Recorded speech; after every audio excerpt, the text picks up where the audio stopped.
Cindy's going to talk for a little while on title search stuff. Let's get kind of here. Okay, on last week, there was a lawyer in town for a case. And it was somebody else that's... how many of you were around for the Mickey thing? The kind of... Okay, basically what happened was, I've been doing this for a while. I met a guy from somebody else who was in town to do some other stuff with mortgages a little different way. So I was going to do like this seminar here. It got so big we had to have it in the park. This guy, Mickey Paletta, came. He was in town, so we did it when he was in town. We had people from all over the country, and we even had people from Australia and Europe here. So it was a pretty big deal. I don't agree with a lot of the information that Mickey teaches. I think there's some strong foundation in some of what he teaches. I just don't find it applicable. But one of the guys that had used Mickey for a long time and had some success with some of his stuff, he had a big court case concerning a bankruptcy. So he hired a guy, an attorney here, to handle part of his foreclosure through his bankruptcy and all that. And then that lawyer, I guess, didn't do a good enough job. So that lawyer hired another guy named Michael Pines, who attests to being like one of the leading top 5 attorneys, blah, blah, blah, in the country for doing this foreclosure stuff. So on Thursday was the hearing. We show up at a restaurant. There's way too many people, so we walk over to federal court, and he holds like an impromptu meeting in the cafeteria over at USDC Court. And he talked for quite a while, and my impression was he just doesn't get it. He just doesn't get it. He thinks he gets it. I mean, he keeps saying that he's the best, he's never lost. The banks own the government, they own everything, blah, blah, blah. He's just here to save us. And then it turns out his fees are like $5,000 up front. Whatever your mortgage payment was, half of that per month. Because since you're not paying your mortgage payment anymore, you should have plenty of money. So I know he doesn't get that side of it. And then 40% of the value of your home. So my thing is, okay, so even if you win, you're still going to lose your home. So me and him didn't get along at all. That's putting it quite gently, actually. So I, being my typical moody self, I had to, when it was time to ask a question, if you're an attorney and I show up, don't have a question and answer. So don't. Just skip that segment. Say, John's here, we're going to skip the question and answer thing. So I, of course, asked him about 28 U.S.C. 1361. Are you going to hold the judge accountable, blah, blah, blah. He's like, no, because if you got to remember, if we do that, yeah, maybe we might win this one case, but if we have to go in front of the judge again, he's not going to like us, so we're going to lose the next cases. And you're like, hello? Wow. You came up with this right off the top of your head, obviously, because it made you sound stupid. But maybe it was just the truth. So we go to court, and he gets his butt kicked. Just, and I literally just, I humiliated AJ in it too. It was great. Oh my God. The whole place is full. The whole place. We got people sitting in the jury box. Okay. So I'm sitting down, and AJ walks in. He's going to sit down like a little ways away from me on the bench. So I look at everybody and go like this. And as soon as he sits down, I go, "What? What did that have to do with the story?" He's the only good part about this guy. That was hilarious. That was a good It one. was funny as hell. Oh my god. So, but this guy, the judge wiped the floor with this guy. White? Oh yeah. Are you sure? You don't think so? White? I think he shredded him on the floor. Yeah. It was just humiliating. And the attorney had no chance of success. And so afterwards, Doug Rhodes, who's also an attorney that deals in this stuff, who I don't know that there's anything we agree on, and I sure wouldn't want him litigating on my behalf. I'm not sure if he even understands what the word objection means, because I haven't really heard him say it very much. I take him outside and I said, listen, do you understand court? Do you guys get it? He's like, well, and obviously the arrogance kicks in on both. I'm not saying just on his part, kicked in on mine. I pretty much knew this guy was going to get his butt kicked. And I said, we have a rule in Arizona. It's a law. It's a court rule, so it applies as a law. 12-1176. And what it says is, it's Arizona Revised Statute,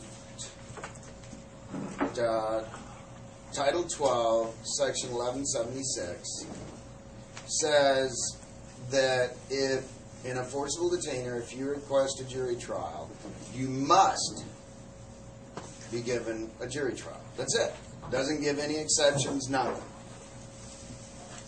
So, here's what I try to tell the attorney, Doug Rhodes, and try to explain it, and they just don't get it. Okay, does anybody know why they won't give you a jury trial? You might win. Because the jurors have more power over the judges. As you told us, it was prior to facts. They have the facts. Okay.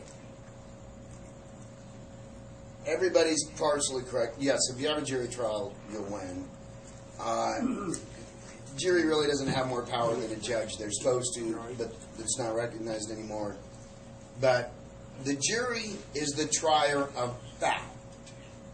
The judge is the trier of law. There's a big difference.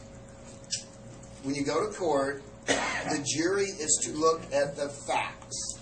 Now, in law, although the court will always deny it, and if you take any document into court saying otherwise, they will arrest you, the jury can also be the trier of law. They can think that you're guilty pursuant to the facts, but there should be no law. If you went into a courtroom and the jury was all a bunch of leftover 60s hippies that lived to smoke pot, Yeah. and I don't know what it is about pot. I don't know what it, because I don't like drugs at all. Don't believe in drugs. I like my brain. I don't want to get dumber. I never want to be a liberal. So, I just have an issue with the whole drug thing. But it's your body. Do it. I smoke. I drink. Whatever. But the thing about pot smokers is pot's a god to pot smokers. I don't know why. They'll give up their kids, they'll give up their spouses, they'll give up their homes, don't take their pot. That's all right. That's their issue. But if you were to walk into a courtroom and you're busted with pot, and the jury was a bunch of leftover hippies from the 60s all still smoking pot, do you think there's any way in hell you're going to get convicted? No. So the courts have said, well, we're just going to violate this rule that says a jury gets to decide about the law too. They really do. A jury can say, yes, we know that law is there, we don't friggin' like it. So, even though you did violate that law, we don't consider the law any good, not guilty. You could actually come back with a finding of innocence. Not likely, but it could happen. So, the way courts operate, the law notwithstanding, the rules notwithstanding, the way the courts operate is the judge is the trier of law. In other words, he reads the law, explains to you his interpretation of the law, and that that matter, that court proceeding is just going to have to go with that. Now, it oftentimes gets turned over on appeal because the judge is just wrong. Judges are wrong a lot in their interpretation of the law. Quite often. When you read appeals, if you ever want to do kind of a... Did anybody see the movie Judge Roy Bean, The Life and Times of Judge Roy Bean? Yep. Okay, it's an older movie. It was based liberally on a judge known as Judge Parker. Judge Parker, the time in the scenario was pretty accurate. The place wasn't very accurate. But The Life and Times of Judge Roy Bean was based on a man named Judge Parker, who was the most overturned judge in U.S. history. Parker cases of the late 1800s, when the Supreme Court get them, they overturned like 32 cases in 4 years or something. This guy was just silly. He's like, if you're not a judge, you need to be hung. I mean, that was pretty much his ruling. So, and part of what he did was he just misinterpreted the law. Well, the judge interprets the law. Right, wrong, or indifferent, that's what he does. Whether or not it's his job, that's what he does. You're just going to have to deal with that in court. The jury is the trier of fact. Now, you've got to understand really what facts means and what trier means. In other words, if somebody takes the stand, and it doesn't matter if they put in evidence, doesn't matter if they put in an affidavit, the jury gets to determine whether or not that person's telling the truth. Has nothing to do with whether or not they are telling the truth. Has nothing to do with the evidence. The jury just look over there and says, well, we think he is or isn't telling the truth. They're the trier of facts. Is that a true fact? Is it not a true fact? Does it apply? Doesn't apply? So if you don't have a jury, who is the trier of fact? Nobody. Nobody. There is no trier. The judge is not a trier of fact. He's a trier of law. So unless you do what's called a bench trial, where you voluntarily forsake the jury, then you're allowing the judge to act as a jury and a judge.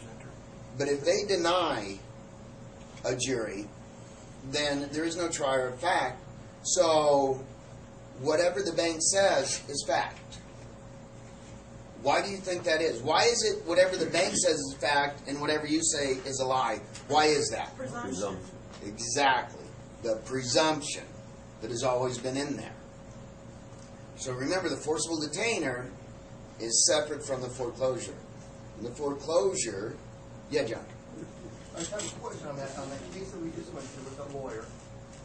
The judge said, oh, this isn't about the title, it's about possession.